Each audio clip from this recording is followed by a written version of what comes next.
Ah.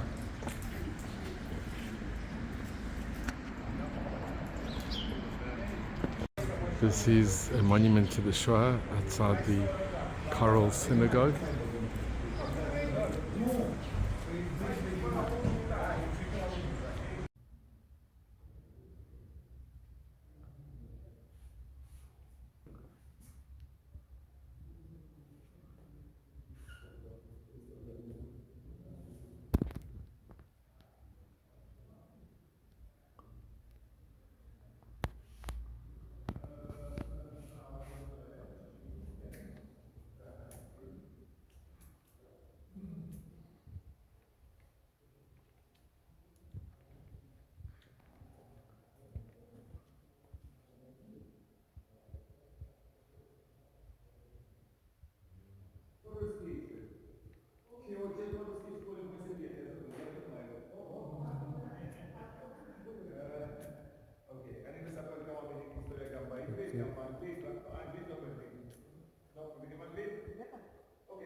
This is what I'm asking.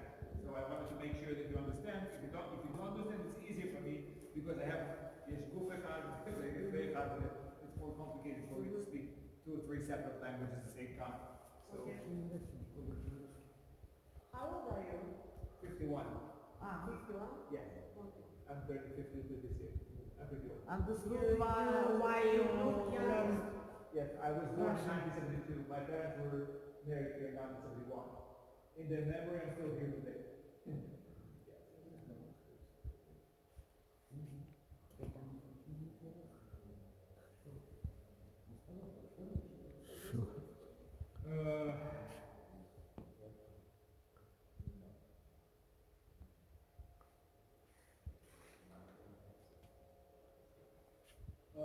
See what I can do with this. If someone else comes in the meantime, I will leave it the €2 anyway, and I'll try to find some other lay. So that would be, I don't know, this is like 10 lay, maybe €2, or €2, and maybe another lay.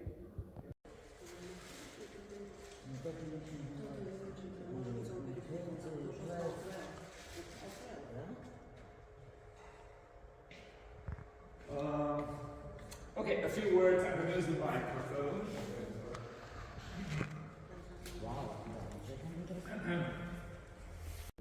My name is Gilbert Schein. I'm the Gabbai here.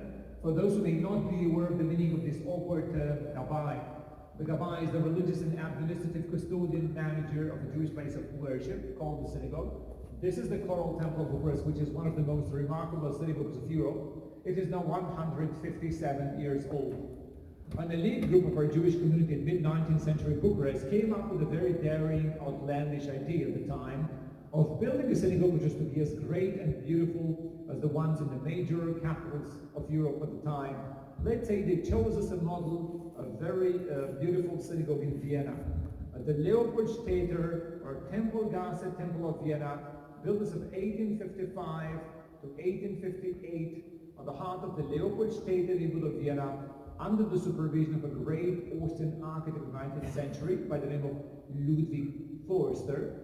This synagogue in Vienna continued to be at the center of Viennese Jewish life until Kristallnacht, November 10, 1938, when Nazis burned it completely, burned it to ashes. This is, let's say, a surviving replica, but about 5 times smaller. The one in Vienna had over 2,000 seats. Imagine how much larger it was. If you go to Vienna today, on Tempelgasse Strasse number 5, you'll find a memorial dedicated to the Leopoldstadt temple. I visited about 7-8 years ago in Vienna. I saw the pictures. I was shocked. It looked the same from outside, much larger. Inside there were small differences, but not really significant. So, to build this beautiful place here, the first conversations on this outlandish project in the 1850s, they later on acquired some land here in this neighborhood in 1857. After never-ending discussions, quarrels, and even conflicts, in 1864, the work began. They laid the cornerstone. By 1866, another 2 short years, they completed the work, which was an unusually short time for 19th century technology, even today. Unfortunately, on the eve of the inauguration of the synagogue in 1866, nationalists came over here, devastated our synagogue, and set it on fire, badly damaging it. Why? There was no Romania at the time. There was an earlier country called the United Principalities of Wallachia and Moldova in 1859, which was later on to become Greater Romania.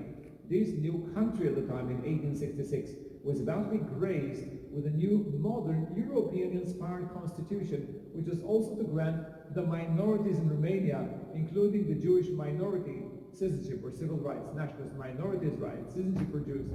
No way. They came here, they devastated the synagogue before the inauguration. The attack was condemned by Prince Karl I, later on King Karl I of the country, by the way, a German, related to the British royal family. He established the Romanian royal dynasty in Romania later on.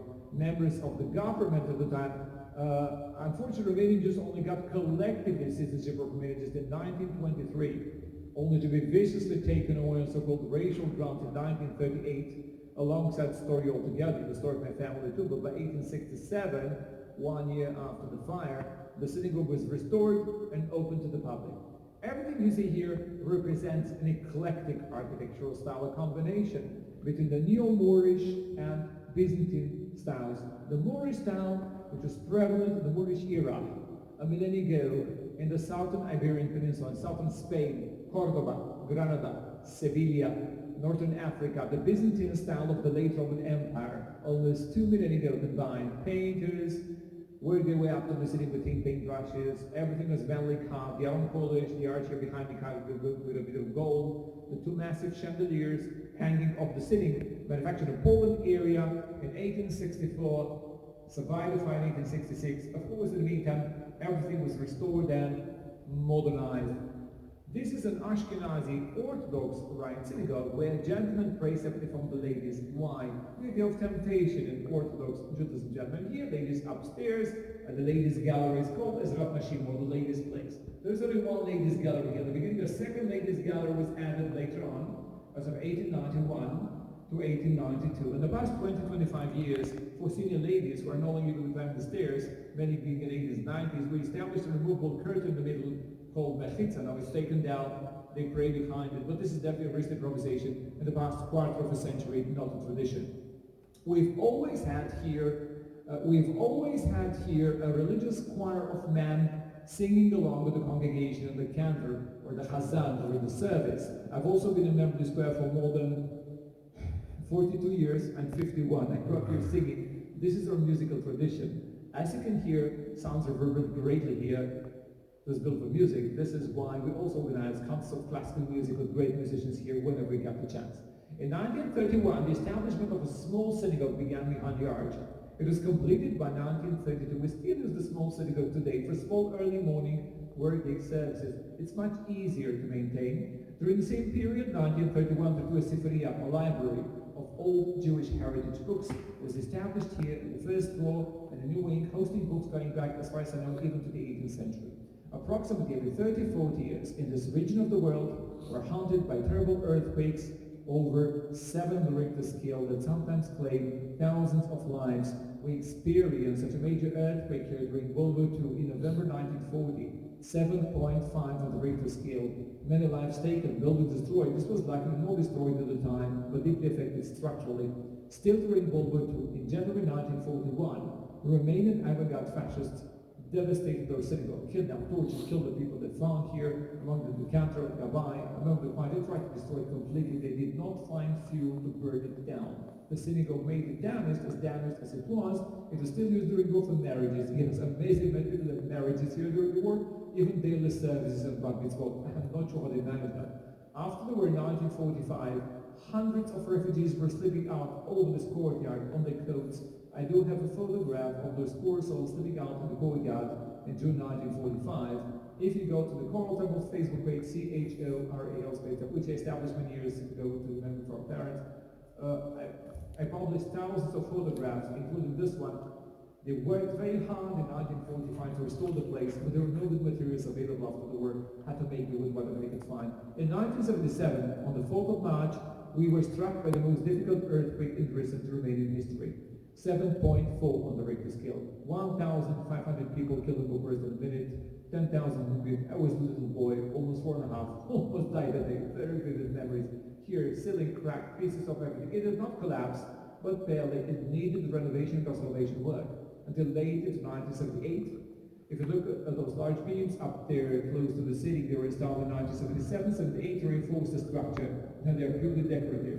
By the early 2000s, due to the passing of time, two other major earthquakes here in 1986, again, some on the Richter scale, 1996.9 on the Richter scale. By 2005, our synagogue became so fragile and shaky it was about to collapse over our heads.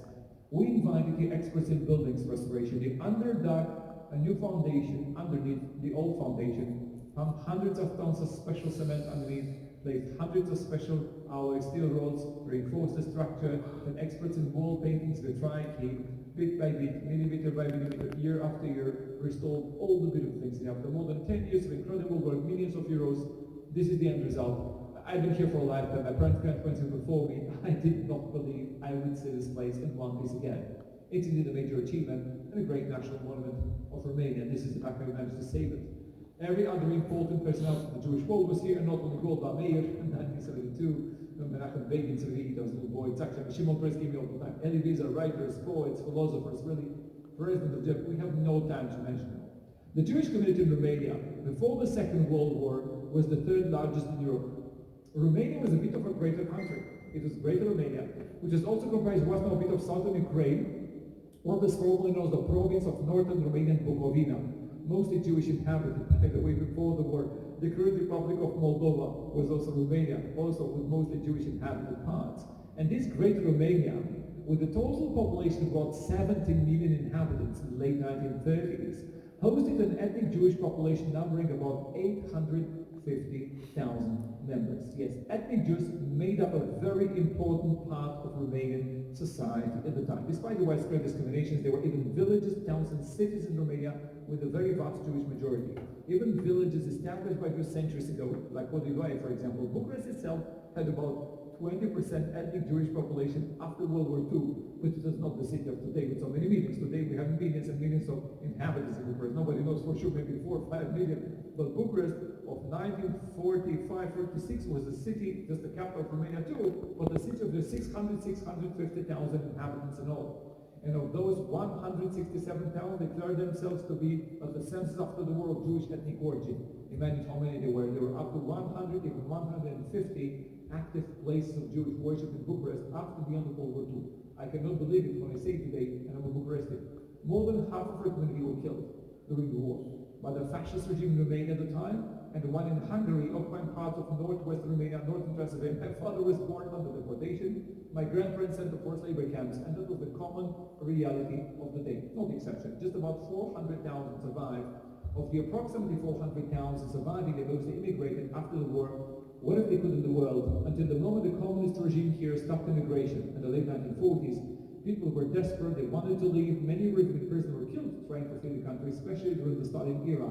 Even afterwards, but less so, but after Stalin died, the dictator of the Soviet Union in 1953, elements of the communist regime here in Romania started to secretly negotiate for the so-called release of some ethnic Jews in exchange for Holstein cattle delivered from Britain. Yes, you heard me right.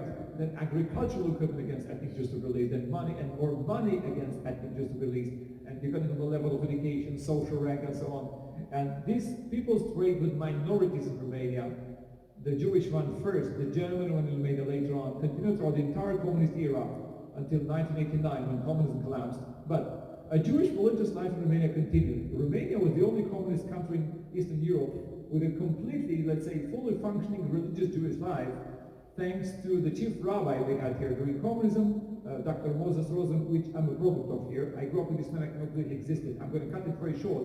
In the late 1940s, at the orders of Stalin, all traces of Jewish life in Eastern Europe were to be eradicated here too. But Rabbi Rosen defined this in his own way. It's a long discussion. He continued with marriages, music, courses. I grew up here, his Talmud Torah, Jewish learning courses, history courses, singing in the choirs, my parents getting married. It was not like coming here today. We were strictly surveyed by the secret police at the time, the Securitate, and the informants among our guys. We knew. But there are people crazy enough or crazy enough to take their children and come here. Many people stood away because they wanted more Syrian lives or careers, let's say it out loud. In addition to this, as ethnic Jews, as ethnic Germans in Romania later on, we could also apply to leave Romania. But once you apply to leave Romania during communism, you could not just leave the country. Once you apply to leave Romania, you're publicly shamed as a traitor to Romania, kicked out of your job, kicked out of your school. Members of the regime would eventually take your home, your belongings. You would end up waiting many times for many years, sometimes even decades, before you even got an approval to leave the country. If you got an approval to leave the country, some people were considered holders of state secrets, real or not, and not approved to leave the country. In the meantime, no such people had to survive out of the handouts of their friends and relatives. Many became so impoverished with not much to eat at home.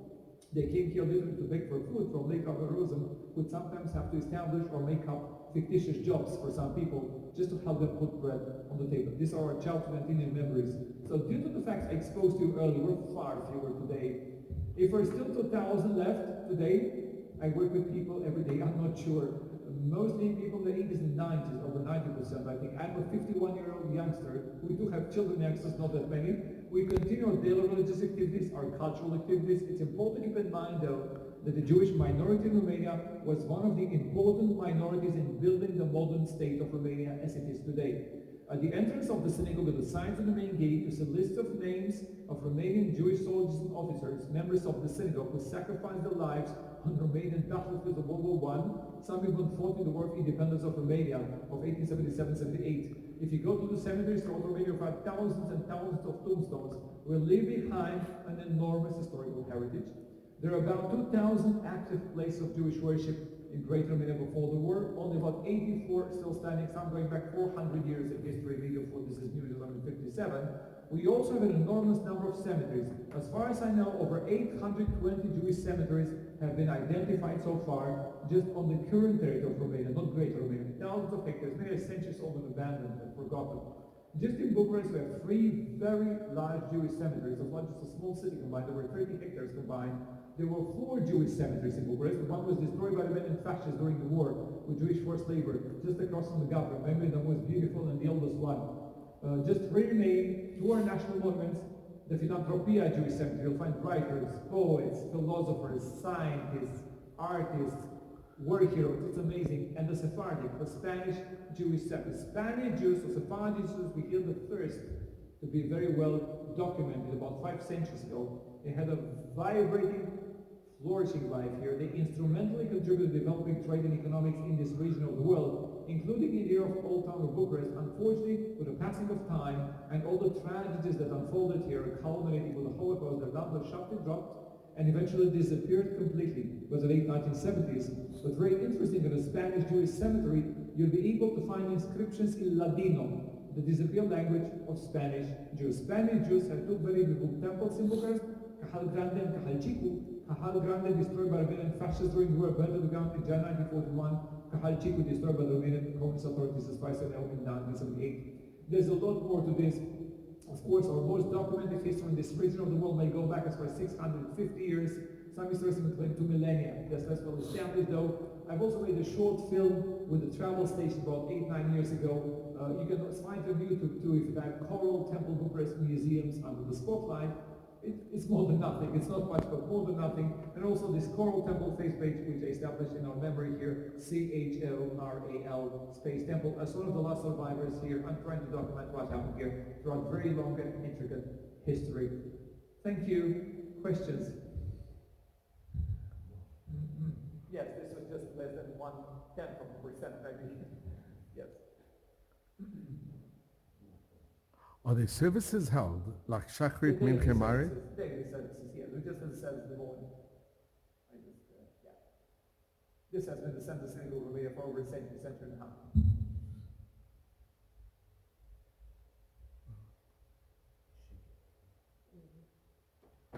Okay, you can continue to explore, take pictures, take your time. Nobody's rushing you. Thank you. Thank you very much. Tadaraba.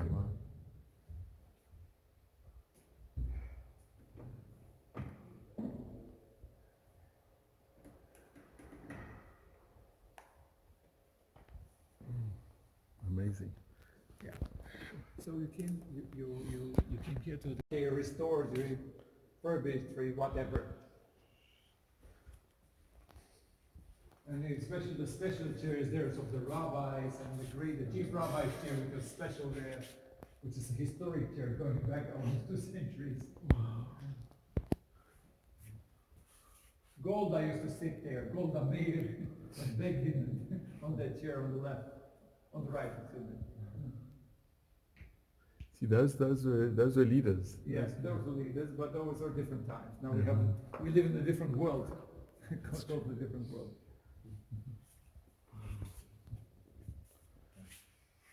Köszönöm szépen. And excuse me, maybe I took you too long for Who's here, by the way? So I told them.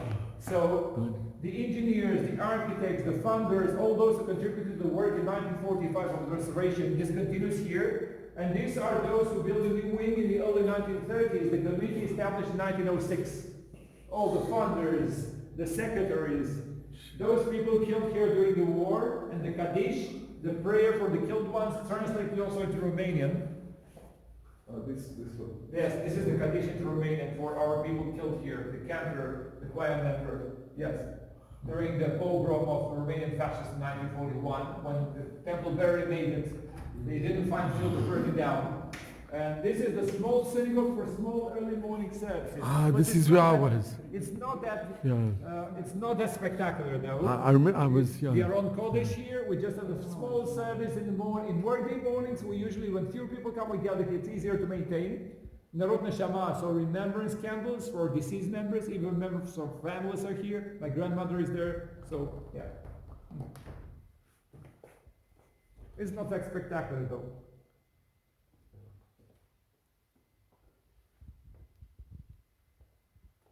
But it's cozier.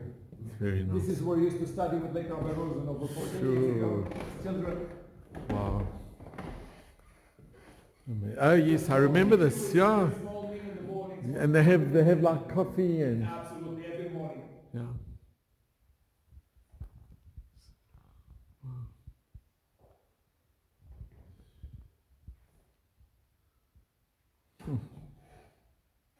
When we're done here, we'll continue to the stairway. Okay. We have to Wonderful. be a bit careful while walking. Watch your steps. Okay, this way.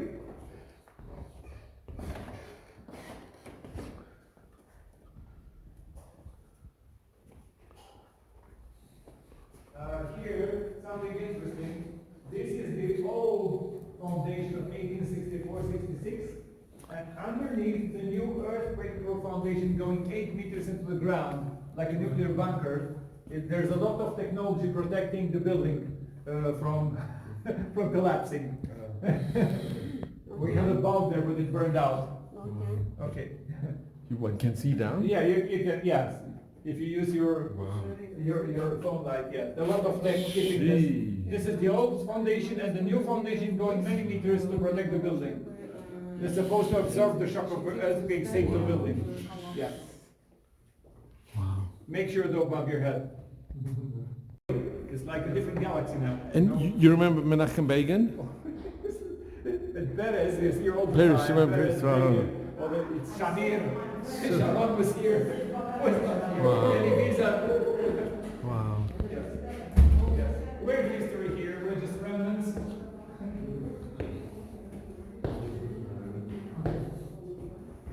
Unfortunately, we're very few, and I won't be honest. And this is why I do this and also sing here, also manage. Not many people left, so the spectacular. It's been a spectacular. If you'd like to have more photos, when we come back.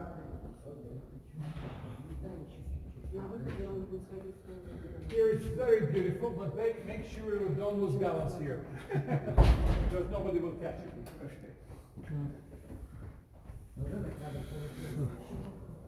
There's a small exhibition area here.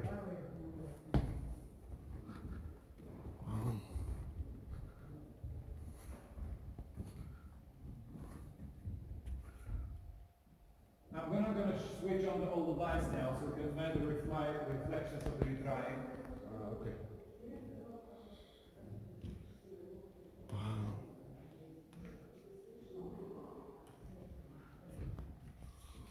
Now it feels more like a Viennese palace than a synagogue.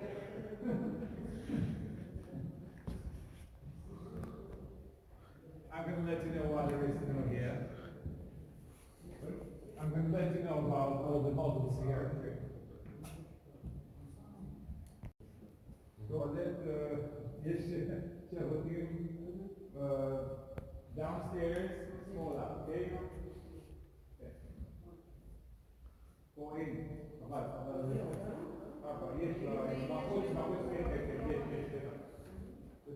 Okay, this is a small exhibition area. These are still to be found in Romania today. This is the eldest functioning synagogue in Romania, established in 1680 in Iași.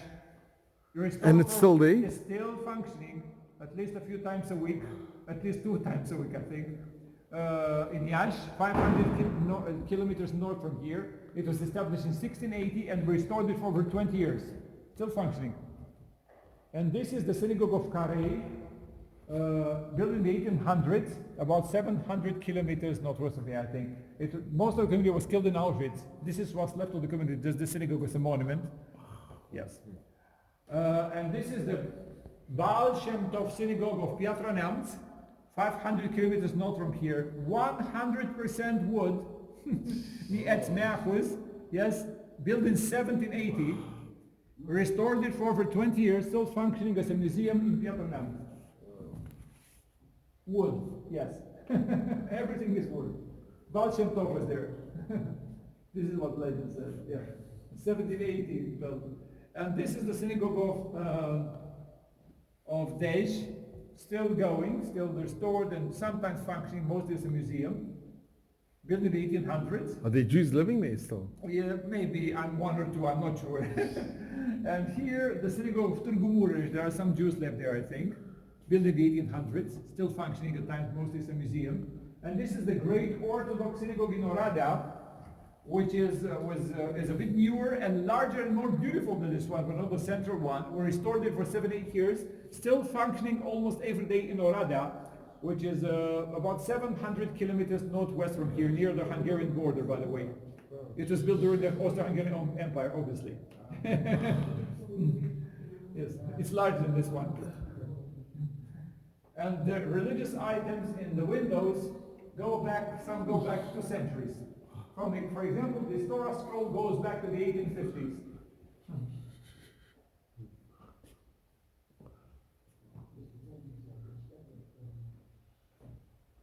And the paraphetim you see around were saved from synagogues which were destroyed, many during the war, and saved and put here on display as a token of remembrance. Many go back over 100 years in history.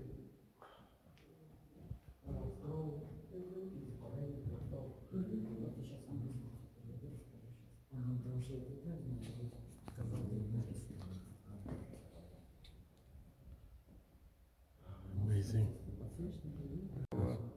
But you have the Yiddish theater here, which is not. Yeah. Yeah. So on Purim they had a... We organized. So I was there. They did a whole Purim. Every Purim we organized a great party. So here. I went in. I actually videoed it. Yes, it's fantastic. We sing and yeah.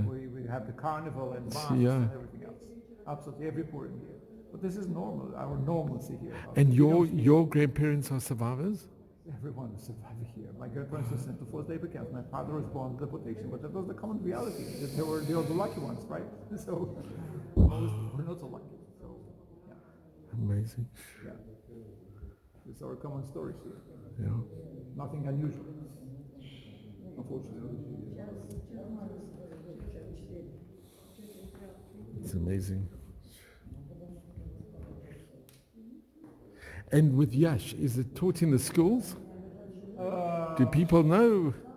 Under pressure now, yeah, there are courses, they began teaching, reluctantly, there's a lot of resistance to this, more passive, because legally everything is okay, but you know, it's an unfortunate reality. I mean, everything politic has been paid lip service for and officially acknowledged, but at the grassroots levels, if you ask ordinary people on the streets what happened here with Antonescu during fascism, they would say he saved Jews. Yeah. He didn't kill Jews, and he saved Jews, and it's yes, everything was hidden during communism. Nothing was talked about this under communism. Everything was swept under the rug, and now it's all out in the open. And people are very reluctantly, especially older generations, are not open at all. Most of not everyone. And the younger generation are more open and are more relaxed about it. Sure. Yes, it's a complicated life anyway. Yes, anti-Semitism, it's one of the safest countries for Jews in Europe physically. Yes, and anti-Semitism is illegal in Romania, by law. It's illegal. It's illegal, absolutely. But how the law is enforced is a different matter, okay? So I feel quite safe walking with a kippah. Yes, there are many people walking with kippot coming from Israel here, especially religious people, by the thousands. Nothing happened ever, physically, I mean, not even during communism. But being a local, I don't do this. If you know what I mean. So, Very interesting. It's amazing. it's mostly more subtle, so it's Thank illegal, you. so anytime. Being identified as a Jew in Romania in the 1920s and 30s could get you thrown out of the train by Romanian Really? fascists. It was a pretty customary event. My grandparents would tell me. Now, most people were not exposed to Jewish history. The fascist regime first, the communist regime later on, did a fantastic job at erasing traces of Jewish history. Most people have no idea. Many people have no idea Jews were in here. Some people who do know don't want to know when it's okay. And yes, and many people who would despise us at best or hate us at worst, they would not tell you out loud. They'd be more passive aggressive. This is a Latin country. They'll speak maybe behind your back, make comments, whatever, make nasty comments over the internet of cover anonymity, or just maybe desecrate a cemetery. This is usually the most common anti-Jewish event in this country, or harass you at work maybe, and there'll be lawsuits, right? But more subtly, it's not like out in the open or whatever. It's more subtle and nothing physical usually. So so we've come a very long way, and now with education, hopefully, But it's anyway one of the safest places for Jews in Europe. It's amazing. Unfortunately, more secure than Israel. And even the United States are kind of wow. Yeah, this was the mere genius of the architectural school of Vienna of the mid-1800s. They built it very much like a hologram. As you move around it, perception changes. And they used elements of sacred geometry to realize this effect. It's very much like a hologram. It was built in such a way as to totally break you away from surrounding reality.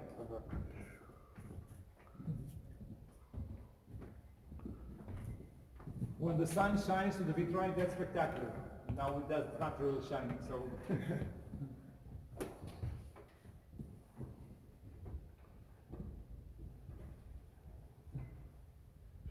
It's magnificent.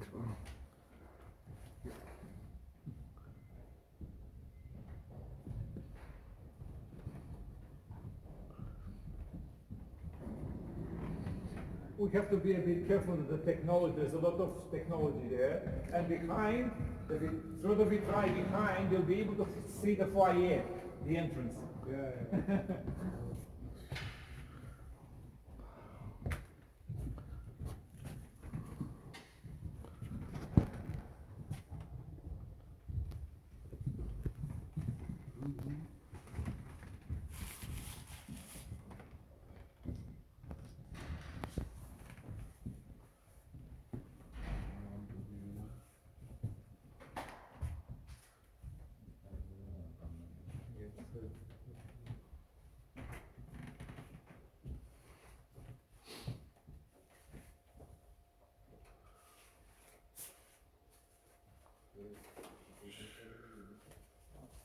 Take your time, filming, photographing. When we're done, we'll move to the next one.